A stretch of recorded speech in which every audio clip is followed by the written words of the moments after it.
One of the most ingrained dogmas among the followers of Muhammad is that he was illiterate.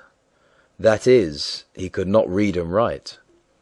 They have created this dogma to prove to the world that Muhammad could not possibly have created the verses of the Quran, and hence they had to have been revealed to him by Allah. Are these assumptions factual? The Quran and Muhammad's followers use this alleged illiteracy as a fact, and hence imply that the Quranic revelations are divine. This is of course utterly false and nonsensical, since the greatest legacy of the pagan Arabs was their poetry. Their poets were able to recite excellent odes although they were illiterate. Their poetry did not depend on whether or not they could read and or write. According to the historical records, Muhammad actually plagiarized some very important verses from other poets and put them in his Quran. Such poets as Imr al-Qais, Hassan bin Thabit, Zayd bin Nufail, etc. Most relevant of all are the following hadith stories written by his followers and not by his enemies that paint a completely different picture. Sahih al-Bukhari hadith 7.573 narrated by Ibn Abbas.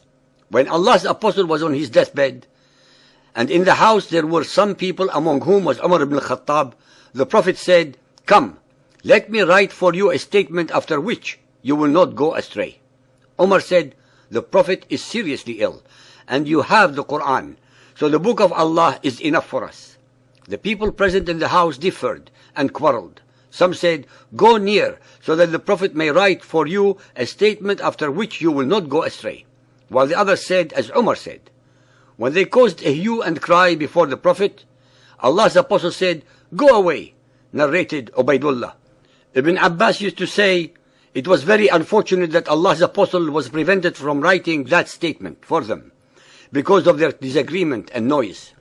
It was Muhammad who demanded a pen and paper for himself to write a statement. The allegedly illiterate Muhammad was able to read and write after all.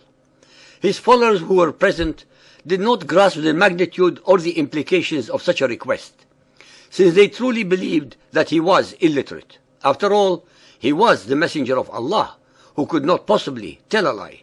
They thought that he was delirious and did not know what he was saying.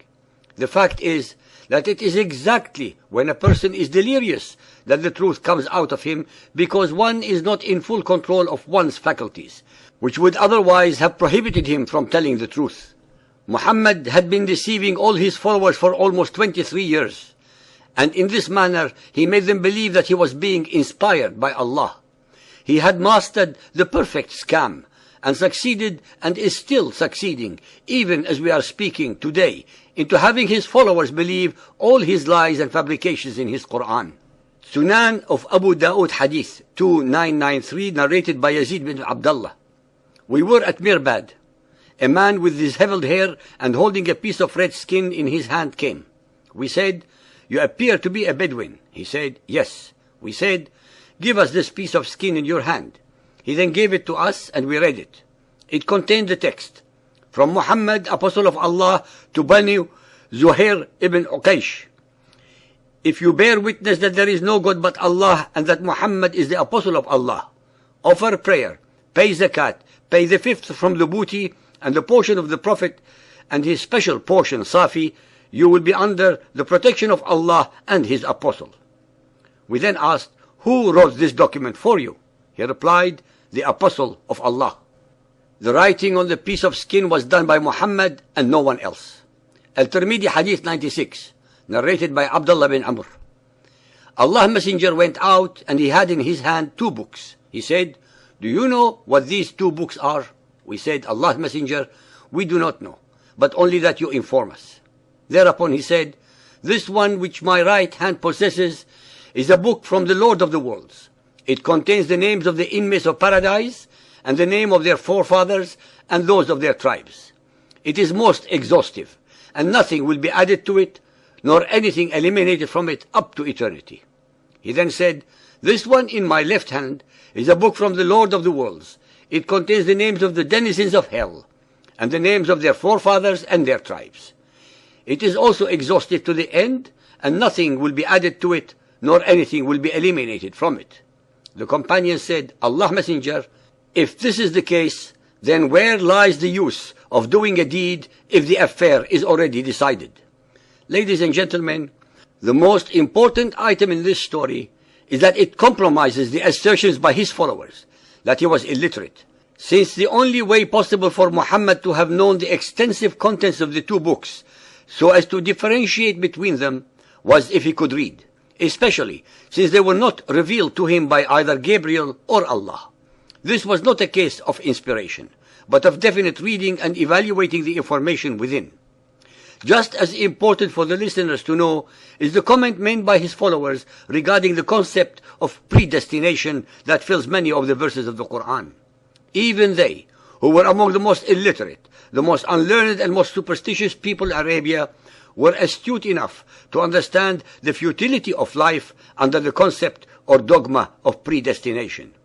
If people are predestined, then they have no free will to make choices, and hence there will be no need for religion, no need for prophethood, and no need for Muhammad, for Satan, or the Quran. And last but not least, the icing on the cake, as they say. Surah Al-Ankabut 29.48. And thou wast not able to recite, tatlu, a book before this book came, nor art thou able to transcribe it, takhutuhu, with thy right hand. This is an extremely illuminating verse which makes it clear that Muhammad, before his Quranic revelations, could neither recite nor write them down, since he was ignorant of them. Allah makes it clear that if Muhammad had known previous revelations, he would have transcribed them, that is, write them down. Was Allah wrong?